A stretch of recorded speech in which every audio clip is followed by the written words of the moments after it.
After my stroke, I trusted my lottery winnings to family, until 7-year-old Maria showed me that broken things can still have perfect hearts.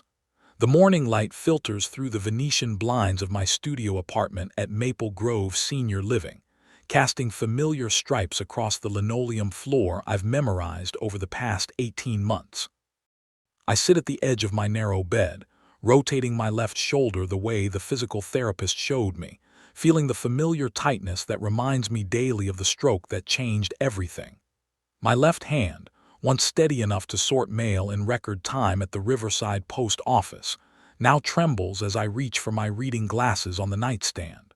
The digital clock reads 6:47 a.m., 3 minutes later than yesterday. I've always been an early riser, but since the stroke, my internal clock seems as unreliable as everything else about my body.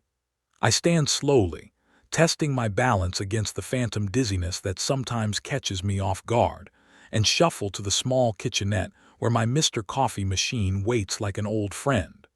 The ritual of making coffee is one of the few things that remains unchanged. 2 scoops of Folgers, fill the reservoir to the 4-cup line, flip the switch and wait for the familiar gurgling that means another day is officially beginning. While the coffee brews, I open my small notebook, a pocket-sized journal with a blue cover that I keep on the counter next to the sugar bowl. The pages are filled with my careful handwriting, words and phrases I want to practice saying out loud when no one is listening. Good morning, beautiful day. I've written this phrase 17 times over the past month, but my tongue still stumbles over the consonants.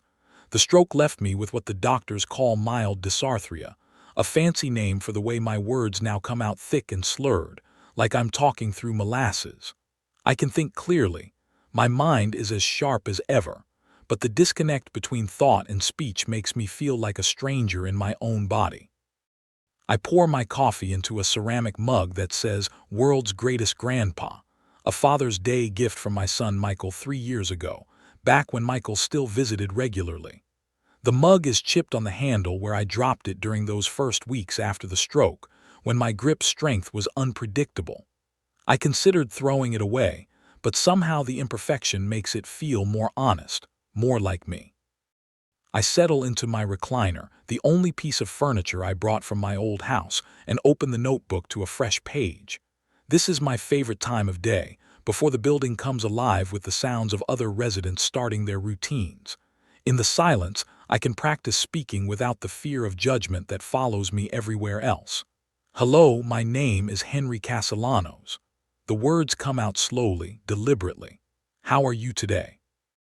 I pause, listening to the echo of my own voice in the small room. It sounds foreign, like hearing myself on an old answering machine recording. Before the stroke, my voice had been my signature, warm, confident, the kind of voice that could charm angry customers at the post office and make my granddaughter laugh during our phone calls. Now, when I try to speak in public, I can see the way people's expressions change. The polite smile that doesn't reach their eyes, the slight lean forward as they strain to understand me, the uncomfortable pause before they respond. It's easier to stay quiet, to nod and gesture, and let the world assume I have nothing to say. I close the notebook and walk to the window that faces the building's courtyard. Below, Mrs. Santos is already in the community garden, tending to the tomato plants she started from seeds. She's probably in her 70s, though she moves with the energy of someone decades younger. I've watched her work in the garden for months, admiring her dedication to something so hopeful and time-consuming. I've never been much of a gardener myself, but there's something peaceful about watching someone else nurture growing things. A flash of movement catches my eye. A small girl, maybe 7 or 8, is crouched behind a row of rose bushes, apparently talking to herself. I squint, trying to see what she's doing. The girl has dark hair pulled back in a ponytail and is wearing a bright yellow dress that seems too fancy for garden exploring.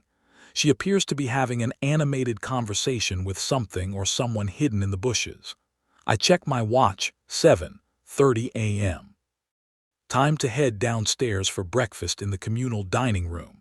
I've been putting off this part of my daily routine for as long as possible, but my stomach is demanding attention. The dining room is always the hardest part of my day, a reminder of how much my world has shrunk since moving to Maple Grove. I dress in my usual uniform of khaki pants and a button-down shirt, both purchased from the Walmart clearance rack. Before the stroke, I took pride in my appearance, wearing pressed pants and polished shoes even on weekends. Now, getting dressed without assistance feels like a victory worth celebrating. I grab my wallet and keys, habits from a lifetime of leaving the house prepared for anything, even though I rarely go anywhere beyond the building's lobby. The hallway outside my apartment smells like industrial disinfectant and something that might be scrambled eggs. I walk slowly, using the handrail that runs along the wall. My physical therapist told me that recovery is about building new neural pathways, teaching my brain to route around the damaged areas like finding alternate roads after a highway accident. Some days that feels possible. Other days, like today, it feels like I'm trying to navigate through fog. The dining room is already half full when I arrive. I take my usual table by the window, away from the larger groups but close enough to hear the gentle hum of conversation. The building's residents are mostly women, widows who have outlived their husbands and moved to Maple Grove when maintaining a house became too overwhelming. They're kind to me, but I can sense their curiosity about my situation, a divorced man alone with grown children who rarely visit. "Morning, Henry." Rosa Martinez, one of the dining staff, sets a cup of coffee in front of me without being asked.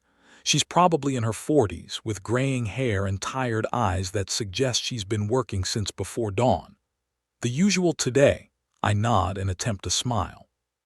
The usual is scrambled eggs, wheat toast, and a side of fruit, predictable food for a predictable day. I tried ordering different items from the menu during my first weeks at Maple Grove, but the effort of explaining what I wanted felt exhausting. It's easier to point at the pictures or nod when Rosa suggests the safe choices. While I wait for my breakfast, I open my notebook and try to work up the courage to practice speaking. Around me, other residents chat about the weather, their medications, and grandchildren who live in distant cities. Mrs. Patterson at the table next to mine is showing pictures of her great-grandson's soccer game to anyone willing to look. The conversations flow easily, comfortably, like streams finding their natural course. I remember when talking had been that effortless for me. At the post office, I'd been known for my stories, my ability to diffuse tension with humor, my knack for remembering customers' names and asking about their families. I'd been the guy people sought out when they needed someone to listen, someone who could offer practical advice without making them feel judged. That version of myself feels like a character from a book I read long ago. Rosa returns with my breakfast, setting the plate down with the careful attention she gives to all the residents. "Beautiful morning," she says, glancing toward the windows. "Perfect for spending time outside." I look up at her, forming the words in my mind before attempting to speak. "Yes," I manage, the word coming out like a sigh. Rosa smiles and moves on to the next table, leaving me with the familiar weight of all the things I wanted to say but couldn't. The eggs taste like every institutional breakfast I've ever eaten, adequate but forgettable. I eat mechanically, watching through the window as Mrs. Santos continues her work in the garden. The little girl in the yellow dress has disappeared, probably called inside by whoever was supposed to be watching her. I wonder if she lives in the building or if she's visiting someone. Children are rare at Maple Grove, which makes their occasional presence feel like a special event. After breakfast, I return to my apartment and try to fill the hours until lunch. This is the hardest part of each day, the long stretch of time that seems to expand like a held breath. Before the stroke, my days had structure, purpose. I'd wake up at 5:30, shower, dress in my postal uniform, and head to work where I knew exactly what was expected of me. 8 hours of sorting mail, helping customers, solving problems. Then home to my small house where I'd tinker with repairs, watch the evening news, and call one of my kids to check in. Now my days feel like walking through rooms with no doors, endless and directionless. I've tried watching television, but most shows seem designed for people with different problems than mine. I've attempted reading, but my concentration isn't what it used to be. The library cart that comes around once a week offers mostly romance novels and mysteries with large print, stories about people whose biggest challenges seem manageable compared to the simple act of ordering lunch without embarrassing myself. I sit in my recliner and open the notebook again, turning to a page where I've been working on a letter I'll never send. It's addressed to Michael, though I'm not sure what I want to say to him. We haven't spoken since that awful phone conversation 2 months ago when I tried to ask about my lottery money, and he just kept saying, "Alina's handling everything, Dad," in a voice that sounded tired and defensive. The lottery ticket. Even now, thinking about it makes my chest tight with a mixture of pride and shame. It had been my birthday, 73rd, and I'd stopped at the corner store after my physical therapy appointment. The ticket was an impulse purchase, $5 I couldn't really afford but felt like I deserved after another frustrating session of trying to rebuild my coordination. I'd scratched off the numbers right there at the counter using a penny from my pocket. When I saw the matching symbols, I thought I was making a mistake. $750,000. I showed it to the clerk, a young man with tired eyes who looked at it and whistled. "That's real," he said. "You need to call the lottery office." The money felt like a miracle and a burden all at once. I'd never had that much money in my entire life. My postal pension barely covered my expenses at Maple Grove, and I'd been worried about what would happen when my savings ran out. Suddenly, I had enough to live comfortably for the rest of my days, maybe even leave something for my children. But I also felt overwhelmed by the responsibility. Financial decisions had never been my strength. That had been Margaret's domain during our marriage, and after the divorce I'd kept things simple out of necessity. When Alina offered to help manage the money, it seemed like a gift. She was smart, organized, married to my eldest son. She'd set up meetings with financial advisors, opened investment accounts, handled all the paperwork while I focused on recovering from the stroke. "I'll take care of everything, Dad," she'd said, her voice warm with concern. "You just focus on getting better." I'd signed the papers she brought me, trusting her completely. The money would be safer in her hands than mine, I thought. She understood things like tax implications and investment strategies. She'd make sure my windfall would last. It took 3 months for me to realize I couldn't access any of the accounts. When I called the bank, they told me Alina was the only authorized user on the investment funds. My name was on the paperwork, but I had no signing privileges. Every attempt to reach Alina went to voicemail. When I finally got through to Michael, he sounded defensive and distracted. "Alina knows what she's doing," he'd said. "The money's safe. You don't need to worry about it." But I did worry. I worried because I stopped receiving the bank statements Alina had promised to share with me. I worried because my children suddenly became too busy to visit. I worried because when I tried to ask questions, everyone seemed to think I was being paranoid or confused. The worst part wasn't the money itself. It was the growing certainty that I'd been played for a fool. That my own family had seen my stroke as an opportunity rather than a tragedy. That the trust I'd offered freely had been accepted as a transaction rather than a gift. I closed the notebook and tried to push these thoughts away. Dwelling on the betrayal feels like pressing on a bruise. It doesn't make anything better, just confirms that the damage is still there. I stand up and decide to take a walk around the building. Movement helps sometimes, gives my mind something to focus on besides the endless loop of regret and anger. The hallways at Maple Grove are wide and institutional, designed for wheelchairs and walkers. Motivational posters line the walls, sunsets over mountains with quotes about perseverance and aging gracefully.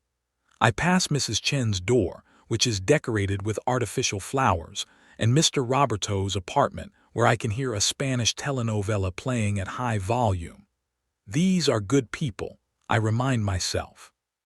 They've invited me to join their card games and movie nights. It's not their fault that I feel too broken to be good company. I make my way to the lobby, where a few residents are sitting in the oversized chairs reading newspapers or working on crossword puzzles. The reception desk is staffed by Jennifer, a cheerful woman in her 20s who always greets everyone by name. She waves when she sees me, and I wave back, grateful for the acknowledgement that requires no words. Through the lobby's large windows, I can see the community garden more clearly. Mrs. Santos is no longer there, but someone has left a watering can near the tomato plants. The garden is thriving despite the heat, beans climbing up stakes, flowers blooming in neat rows, herbs growing in raised beds that make them accessible to residents who can't bend easily. I've thought about asking if I could help with the garden work. Before my divorce, Margaret and I had a small vegetable patch behind our house. I'd enjoyed the simple satisfaction of planting seeds and watching them grow, the way garden work made time feel productive rather than just something to endure. But joining the garden group would require conversation, explanations about my experience and limitations. It would mean admitting I need something to do with my days. Instead, I push through the front door and step outside. The air is thick with summer humidity, but it feels good to be in sunlight instead of under fluorescent bulbs. I walk slowly around the building's perimeter, a route I've taken dozens of times since moving here. The familiarity is comforting. Same cracked sidewalk, same landscaping, same bench where Mrs. Patterson likes to sit and feed the stray cats. As I round the corner toward the garden area, I hear a voice. Young, clear, and completely unbothered by the heat. But why don't roses smell as good as they used to? Grandma says they smelled better when she was little. I stop walking, trying to locate the speaker. The voice is coming from behind a large rose bush near the garden's entrance. I can see small feet in bright red sneakers, but the rest of the child is hidden by the plants. Maybe they're just different kinds now, comes another voice, and I realize the girl is talking to herself, playing both parts of a conversation. Or maybe your nose is broken. My nose isn't broken. You're broken. I find myself smiling, the first genuine smile I've had in weeks. There's something delightful about the girl's willingness to argue with herself, to give voice to both sides of her curiosity. I consider walking past without disturbing her game, but then I hear something that stops me cold. Practice makes better, that's what Mama says when I mess up reading. The girl's voice has shifted, become more serious. Even broken things can work if you practice enough. I stand frozen on the sidewalk, struck by the simple wisdom of her words. Practice makes better, not perfect better. The distinction feels important, revolutionary even. I've been so focused on the gap between who I was and who I am now that I hadn't considered the possibility of becoming someone new entirely. The girl emerges from behind the rose bush, and I get my first clear look at her. She's maybe 7, with dark hair escaping from a ponytail and dirt smudges on her yellow dress. She's holding a small doll with brown hair and a torn pink dress. The doll's left arm hangs at an odd angle, clearly broken. She sees me watching and freezes like a deer caught in headlights. For a moment, we stare at each other across the garden path, an old man with a broken voice and a little girl with a broken toy. "Hi," she says finally, her voice smaller than it had been during her soliloquy with the roses. "Hi," I manage back, surprised by how easily the word comes out. Maybe it's because she's not expecting perfect speech, or maybe it's because she's just revealed her own philosophy about broken things getting better with practice. "I wasn't supposed to go outside by myself," she says, shifting the doll to her other arm. "But Grandma was sleeping and I wanted to see the flowers." I nod, understanding the appeal of garden solitude. "There. Nice flowers," I say, taking my time with each word. She tilts her head, studying my face with the frank curiosity that only children possess. "You talk slow," she observes, but there's no judgment in her voice, just acknowledgement of a fact. "Yes," I say, "I had an accident makes talking hard sometimes." "Oh," she considers this information seriously. "My cousin talks slow too. He's only 3 though. Mama says his mouth just hasn't learned all the words yet." There's something so matter-of-fact about her acceptance that I feel a tightness in my chest start to loosen. She's not uncomfortable with my speech or trying to fill the silence with nervous chatter. She's just listening. "What happened to your doll?" I ask, nodding toward the broken toy. She looks down at the doll with obvious affection. "This is Rosa. She fell off Grandma's dresser and her arm got broke. Grandma says we might have to throw her away because she's too old to fix." "May I see her?" The girl Maria, I remember Mrs. Santos mentioning her granddaughter's name, hands me the doll carefully. I examine the broken arm, turning it gently to see how it's attached. The mechanism is simple, a plastic joint that's popped out of its socket. I've fixed dozens of similar toys over the years, back when my own children were small. I think. I say slowly, "This might be fixable." Maria's eyes widen. "Really, you know how to fix dolls?" "I used to fix lots of things at work, at home." I hand the doll back to her. "Would you like me to try?" She nods enthusiastically, then catches herself. "But I'm not supposed to bother the people who live here. Grandma says everyone needs their quiet time." "You're not bothering me," I say, and I realize it's true. For the first time in months, I feel useful, needed for something beyond my ability to sit quietly and cause no trouble. I have tools. In my room, we could ask your grandma first. "She's taking her medicine nap," Maria says, "but she always says yes when people want to help." She pauses, studying my face again. "What's your name?" Henry Castellanos." "I'm Maria Santos. I'm 7 3/4 and I live in Tucson, but I'm visiting for the whole summer." She says this like she's reciting information for a school report. "Grandma says Tucson is too hot for old people, but it's not too hot for me." I laugh, actually laugh for the first time since moving to Maple Grove. 7 3/4 is the perfect age for hot weather, I agree. "Do you really think you can fix Rosa?" Maria asks, cradling the doll protectively.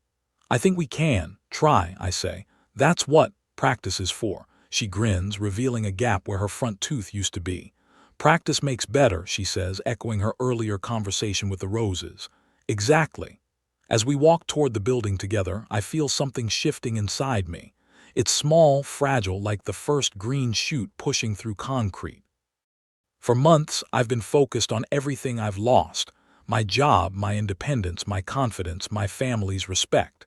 But here's this little girl who sees a broken doll and thinks fixable, who hears my slow speech and thinks different, not wrong. Maybe practice really can make things better.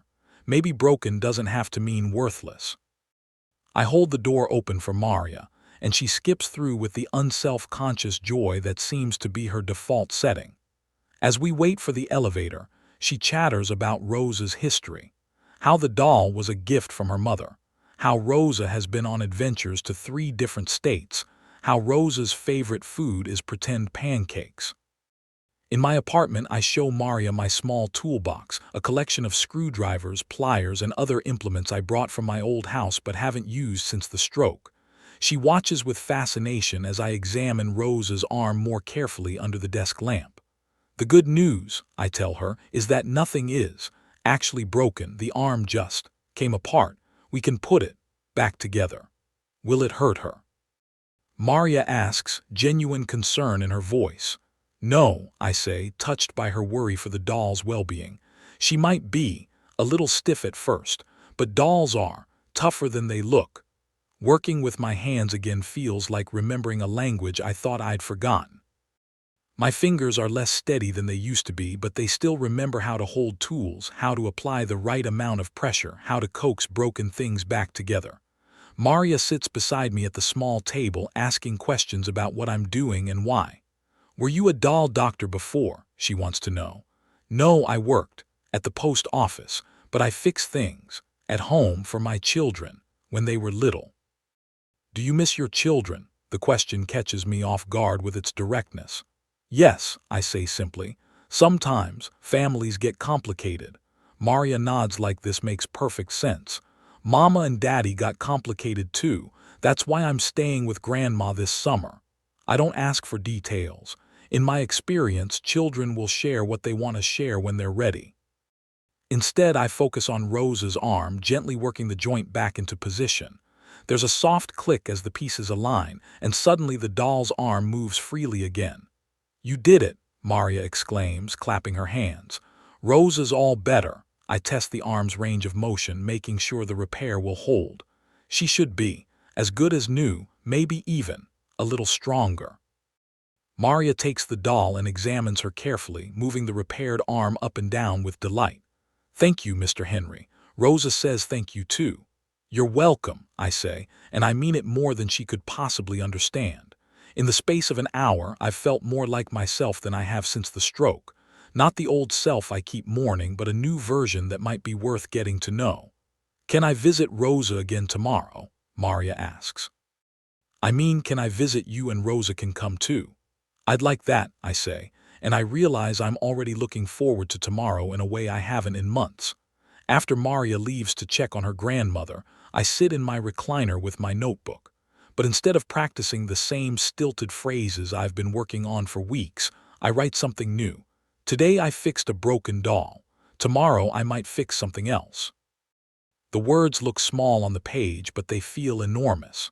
For the first time since the stroke, I'm thinking about tomorrow as an opportunity rather than just another day to get through. That evening, as I eat my dinner in the communal dining room, I notice things I'd been too wrapped up in my own misery to see before. Mrs. Patterson is eating alone at her usual table, but she's surrounded by photographs of her family. Mr. Chen has trouble walking, but he's helping Mrs. Rodriguez with her crossword puzzle. These people aren't just waiting to die, they're finding ways to live, to contribute, to matter.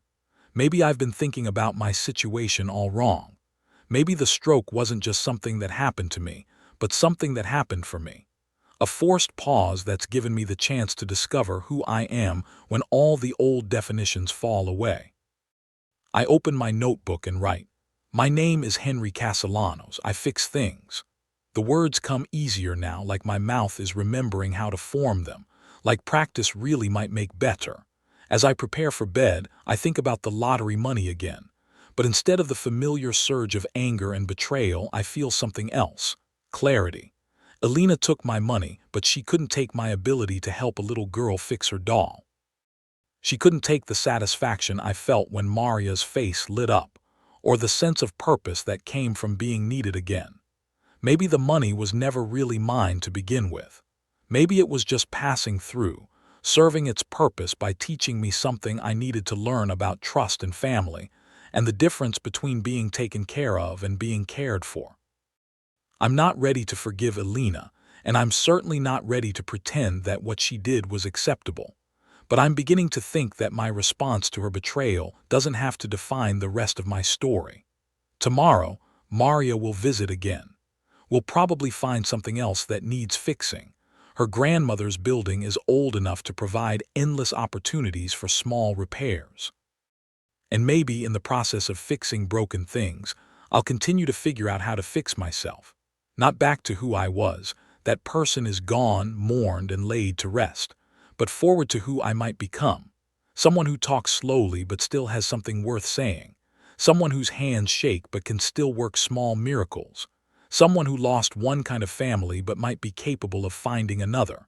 I close my notebook and turn off the light.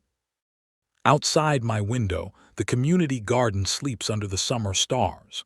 Tomorrow, Mrs. Santos will tend her tomatoes and Maria will probably have another conversation with the roses. And I'll be there, ready to listen for the next thing that needs fixing. For the first time in months, I fall asleep without taking an inventory of everything I've lost. Instead, I dream about all the broken things that might be waiting for me to discover they're still worth saving. The next few weeks establish a pattern that becomes the brightest part of my days. Maria visits every afternoon after her grandmother's medicine nap, always with something that needs attention. Sometimes it's another toy, a music box that won't play, a puzzle with pieces that won't fit properly, a small radio that only picks up static.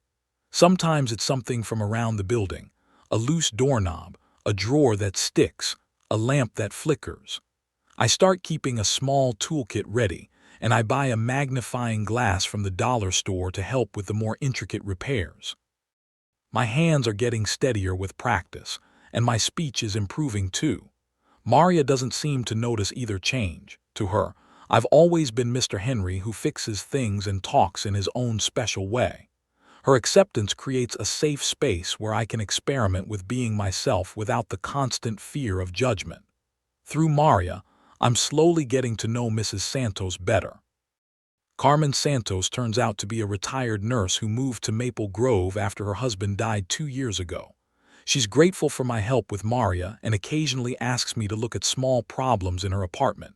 A toilet that runs constantly, a closet door that won't close properly, a kitchen faucet that drips. "You have good hands," she tells me one afternoon as I adjust the hinges on her bathroom cabinet. "Patient hands, that's a gift." I want to tell her that my hands used to be steadier, that before the stroke I could have fixed her cabinet in half the time. But I'm learning that comparisons to my former self are less useful than appreciation for my current abilities. These hands, shaky as they are, can still fix things. This voice, slow as it is, can still comfort a child worried about her doll. The notebook pages fill with new phrases I want to practice. "How can I help you? Let me take a look at that." Sometimes the simplest solutions work best. "We can try again tomorrow." I'm surprised to discover that many of these phrases come naturally when I'm focused on solving a problem rather than worrying about how I sound. Purpose, it seems, is the best cure for self-consciousness. One afternoon, Maria arrives with news that changes everything. "Mr. Henry," she says, setting Rosa down carefully on my table.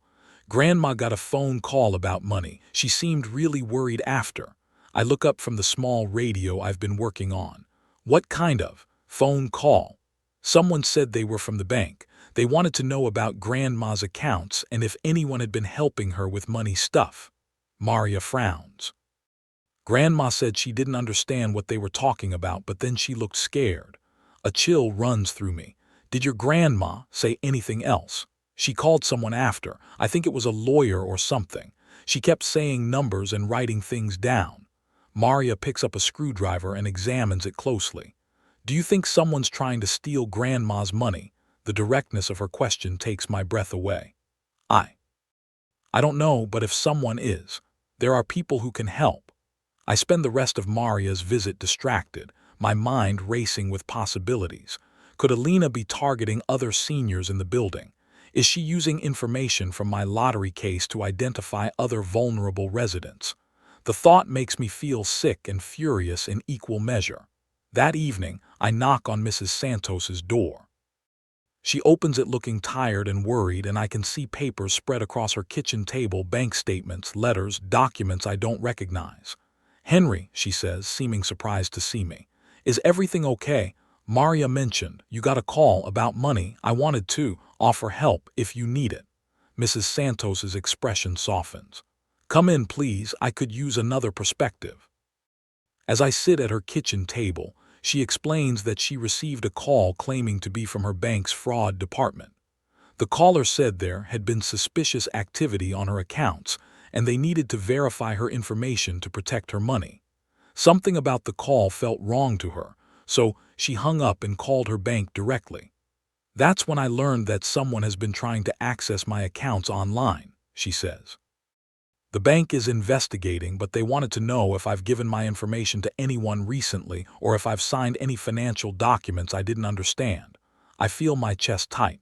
"Have you signed anything recently?" "That's what worries me." Mrs. Santos picks up a folder filled with papers. "6 months ago, a young woman came to the building, said she was helping seniors with financial planning, free consultations." She seemed so knowledgeable, so professional.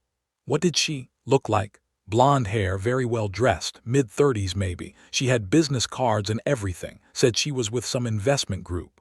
Mrs. Santos shuffles through the papers. "I didn't sign anything major, but I did fill out some forms. Information about my accounts, my income, my family contacts." The description makes my blood run cold. It could be Alina. Or it could be someone else entirely. But the timing, the approach, the professional demeanor, it all fits. "Did she give you a business card, any contact information?" Mrs. Santos hands me a business card from the folder. The name reads Alina Morrison, Senior Financial Advocate, with a local phone number and email address. The last name is different, but it could easily be a maiden name or an alias. Mrs. Santos, I say carefully, I think this woman might have done something similar to me. I tell her about my lottery ticket, about Alina's offer to help, about how my money disappeared into accounts I couldn't access. Mrs. Santos listens with growing alarm and anger. So she's targeting seniors specifically, Mrs. Santos says when I finish, using our age and health issues against us. It looks that way, but now you've caught her. Before she could take anything. What should we do? For the first time in months, I feel a surge of the confidence that used to define me.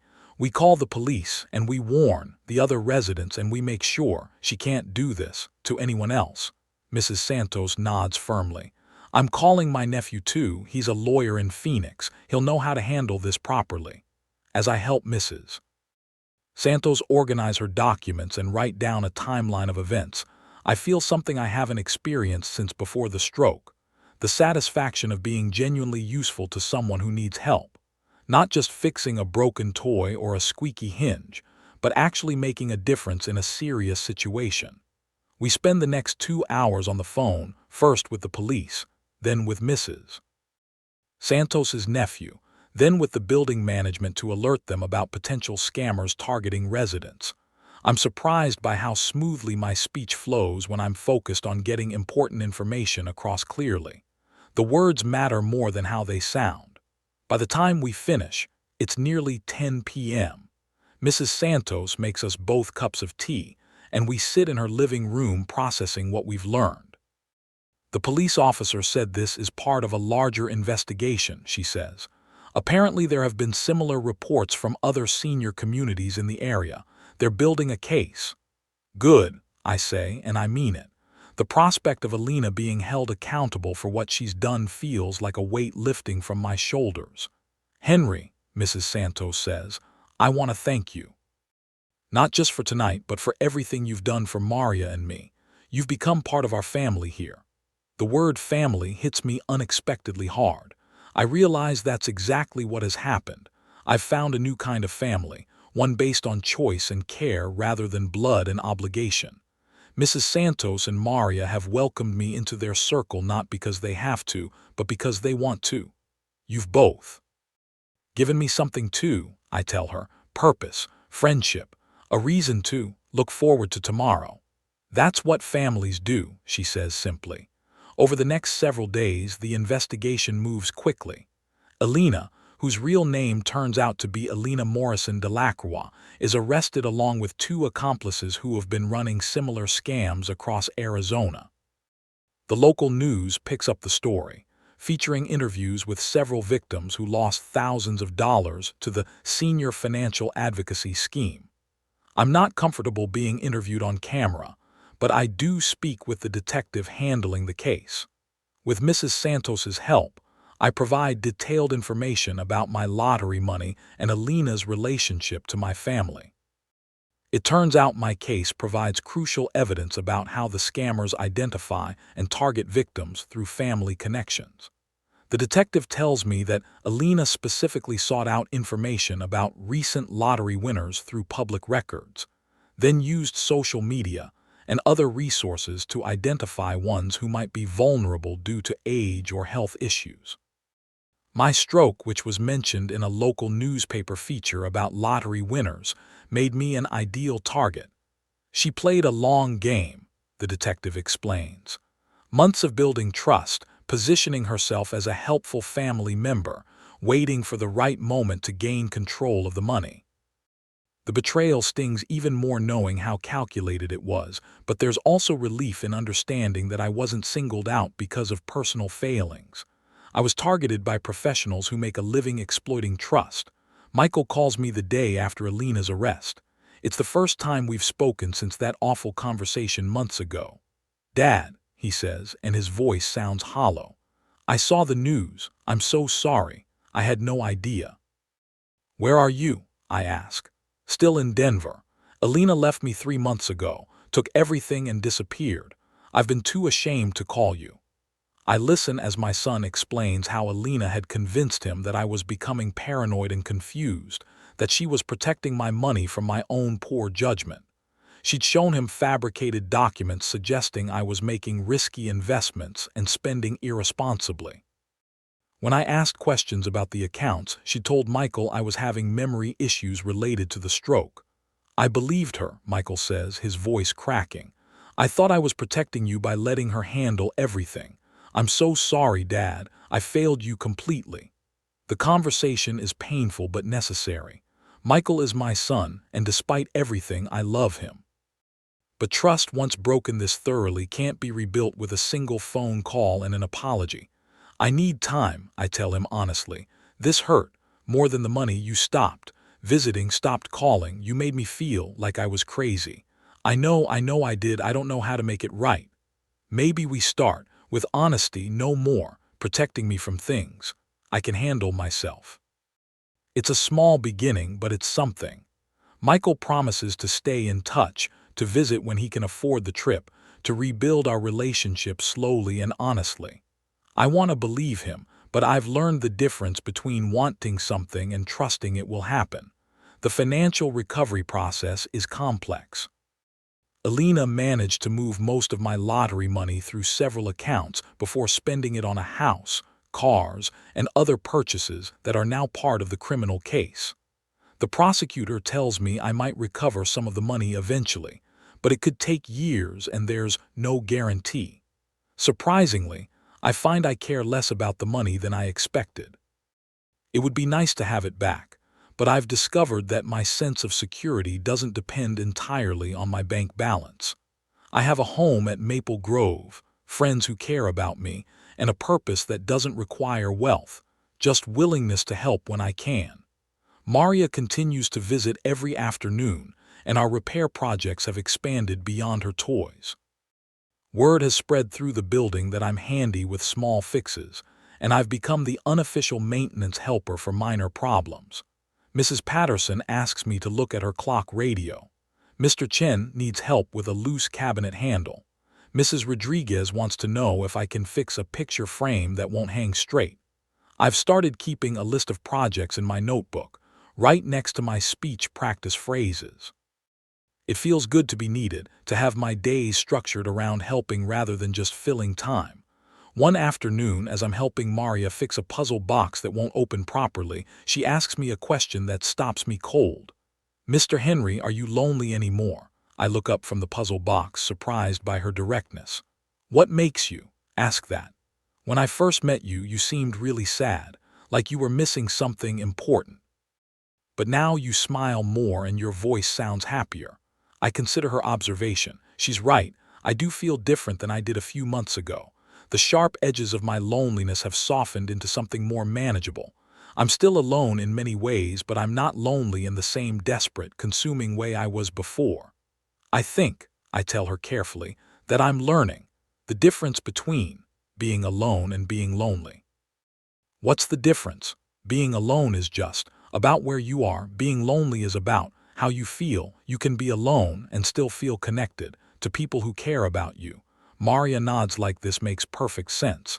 Like how Rosa was broken, but she wasn't useless. She just needed someone to care enough to fix her. The analogy takes my breath away with its simple accuracy. Yes, I say, exactly like that.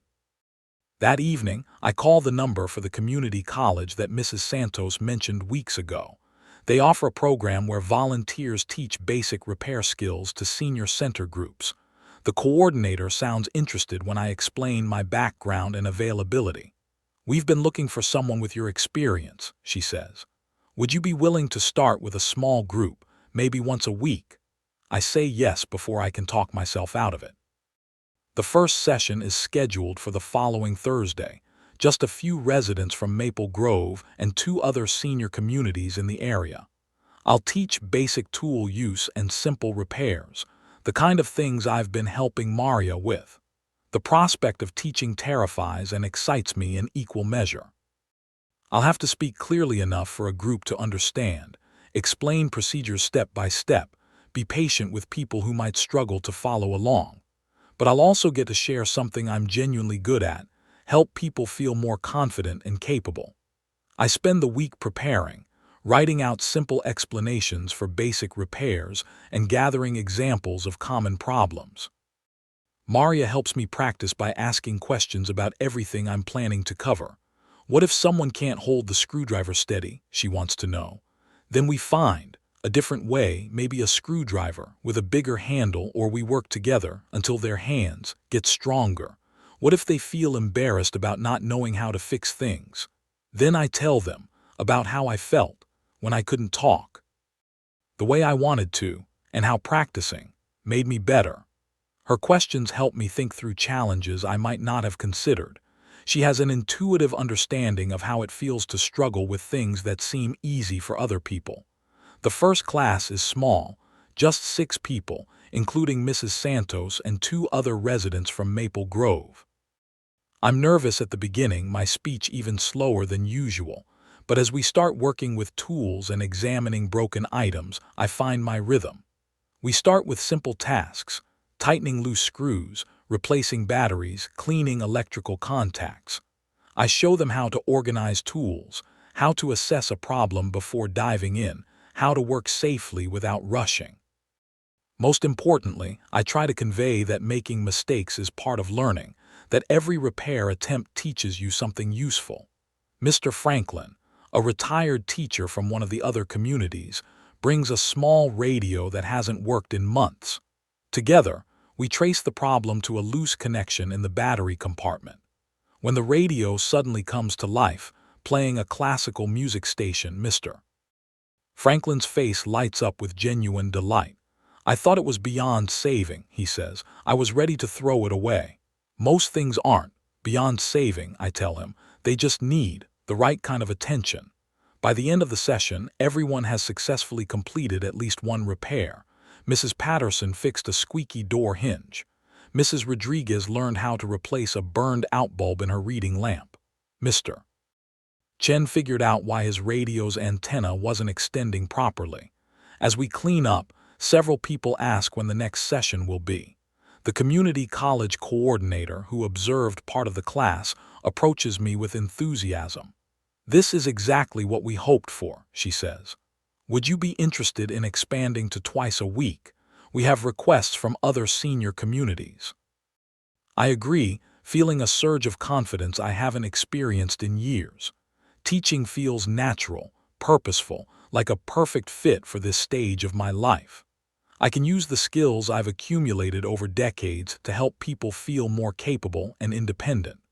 Walking back to my apartment after the class, I reflect on how different my life feels now compared to 6 months ago. The basic facts haven't changed. I'm still a divorced man living alone in senior housing, still dealing with the effects of a stroke, still betrayed by family members I trusted. But the context has shifted completely. Instead of being defined by my limitations, I'm focused on my capabilities.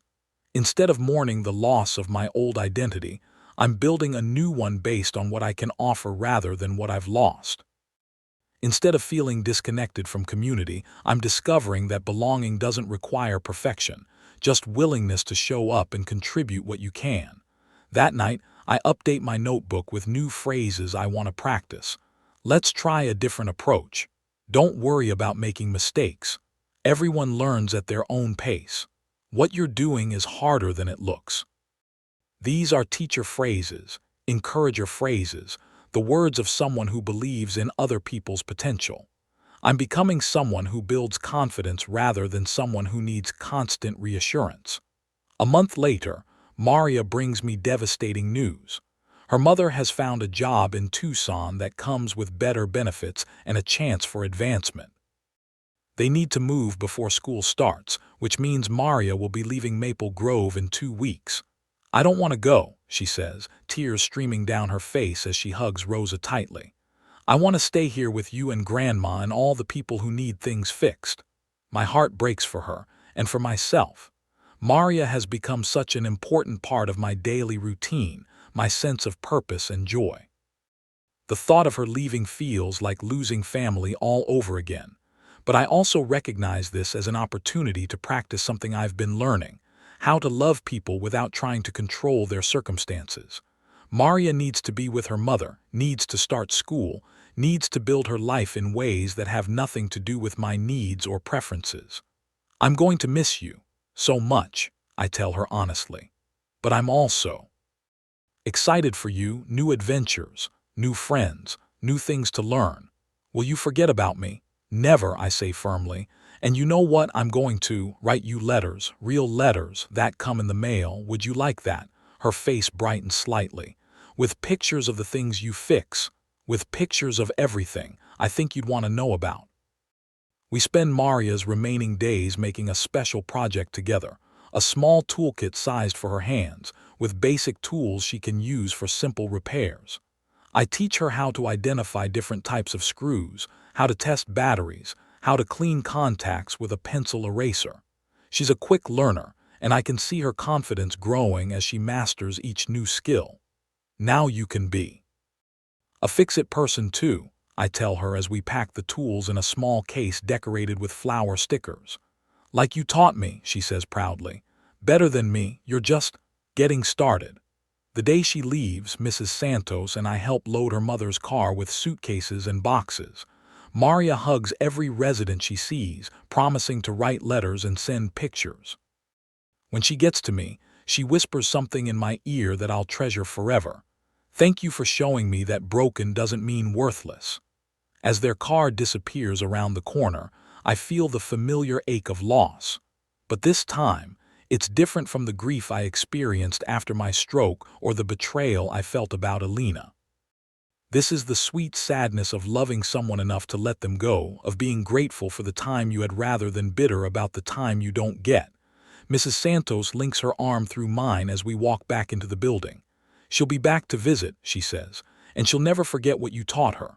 What I taught her, I say. She taught me more than I taught her. That's how the best relationships work, Mrs. Santos replies. Everyone teaches, everyone learns. My repair classes have grown to twice a week, with a waiting list of people who want to join. I've also started a small support group for stroke survivors, sharing the speech practice techniques that help me regain confidence. The group meets once a week in the community room, and we work on everything from articulation, exercises to strategies for managing frustration when communication feels difficult. One of the group members, a woman named Dorothy who had her stroke 2 years ago, becomes a regular volunteer at my repair classes. She has trouble with fine motor control but excellent problem-solving skills. Together, we make a good team. I handle the detailed work while she troubleshoots and explains procedures. The community college has asked me to develop a curriculum that other volunteers could use to start similar programs. I'm working on a manual that combines basic repair techniques with adaptive strategies for people dealing with age-related physical changes. The project feels important, like a way to multiply the impact of what I've learned. 6 months after Maria's departure, I receive a package in the mail. Inside is a photograph of her at her new school, wearing a bright yellow dress and holding a blue ribbon from a science fair. The attached note reads, I fixed the class computer and won second place for my project on simple machines. Thank you for teaching me that everything can be better with practice. Love, Maria. I put the photograph on my kitchen counter next to my coffee mug, where I can see it every morning. It reminds me that the good we do in the world doesn't disappear when people move away. It travels with them, growing and changing and finding new expressions. My relationship with Michael continues to improve slowly. He visits twice a year now, and we talk on the phone monthly. We're both learning how to be honest about difficult things, how to acknowledge hurt without letting it define our entire connection. He's in therapy, working on understanding how he allowed Alina to manipulate his perception of me and our family dynamics. I think I was always afraid of disappointing you, he told me during his last visit. Alina made it easier to believe you were the problem instead of facing my own insecurities about being a good son. Being a good son, I replied, doesn't mean being a perfect son. It means staying connected even when things get complicated. We're not back to where we were before Alina's betrayal, and maybe that's okay. Our relationship now is built on a more realistic foundation, one that acknowledges our individual struggles and limitations. It's less comfortable than the old version, but it feels more honest. Some of Alina's victims recovered portions of their money through the criminal case, but I wasn't among them. The lottery funds were too thoroughly dispersed and spent to be recoverable. Occasionally, I still feel a flash of anger about the loss, but it's no longer the consuming rage it once was. I've come to understand that Alina didn't just steal my money, she also did me an accidental favor. The crisis forced me to discover resources within myself that I might never have accessed otherwise. It pushed me to rebuild my life on a foundation of purpose rather than just financial security. The money would have made things easier, certainly, but easy wasn't what I needed. I needed to learn that my value doesn't depend on my bank balance or my ability to provide for others financially. I needed to discover that being useful doesn't require being perfect, that having something to offer doesn't mean being able to offer everything. A year after starting the repair classes, I'm approached by the local newspaper about writing a weekly column on home maintenance and repair for seniors. The editor explains that they want practical advice written from the perspective of someone who understands the physical and financial constraints many older adults face. "We're not looking for complicated projects," she says. "Just simple fixes that can help people maintain their independence and save money on service calls." I accept the assignment, though I'm nervous about having my words read by thousands of people. The speech issues that came with my stroke don't affect my writing, but I still worry about being judged or found inadequate. My first column focuses on replacing light bulbs safely, with tips for people who have balance issues or limited reach. I include information about adaptive tools and strategies for avoiding falls. The response is overwhelmingly positive, with readers writing in to share their own tips and request advice on specific problems. Writing the column becomes one of my favorite weekly activities. It forces me to think systematically about repair processes, to break down complex tasks into manageable steps, to consider multiple approaches for people with different abilities. Each article feels like teaching a class to an invisible but appreciative audience. The success of the column leads to an unexpected opportunity. A small publisher wants me to write a book about adaptive home repair techniques for seniors. The advance isn't large, but it's enough to supplement my pension and give me the first significant income I've earned since retiring. More importantly, the book project gives me a sense of legacy. The knowledge I've accumulated over decades of fixing things, combined with what I've learned about adapting to physical limitations, might help thousands of people maintain their independence and confidence. It's a way of ensuring that my experience, including the difficult parts, serves a larger purpose. As I work on the book, I find myself thinking often about Maria and the lessons she taught me about seeing potential in broken things.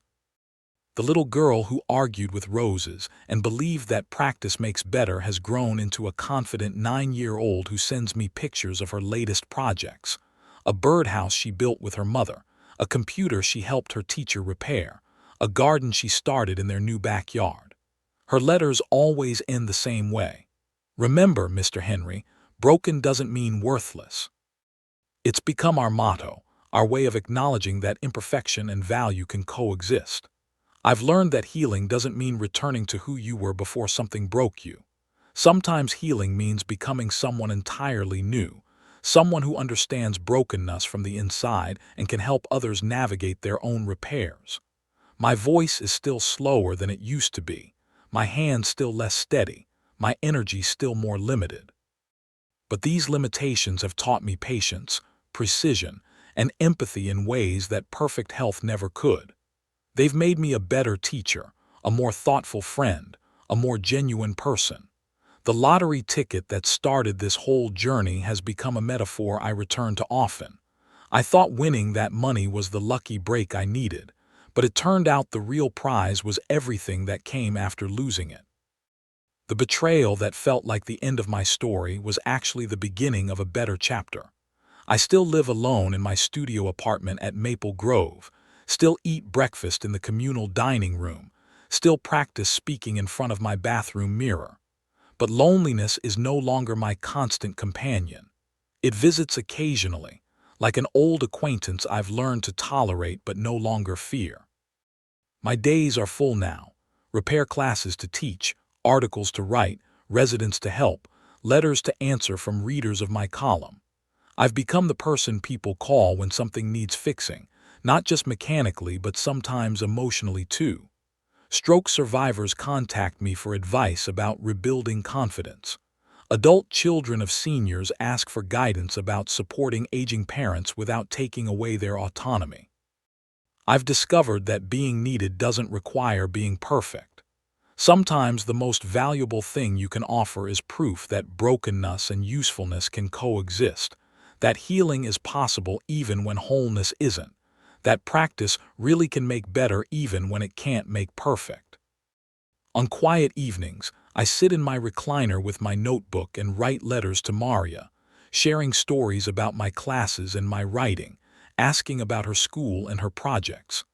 I tell her about the people I've helped and the things I've learned, always ending with our shared motto about broken things not being worthless. In these letters, I'm not just staying connected with a child I love. I'm documenting a transformation that began with betrayal and blossomed into purpose. I'm creating a record of how the worst thing that happened to me became the catalyst for the best version of myself. The man who bought that lottery ticket 18 months ago thought he needed money to feel secure.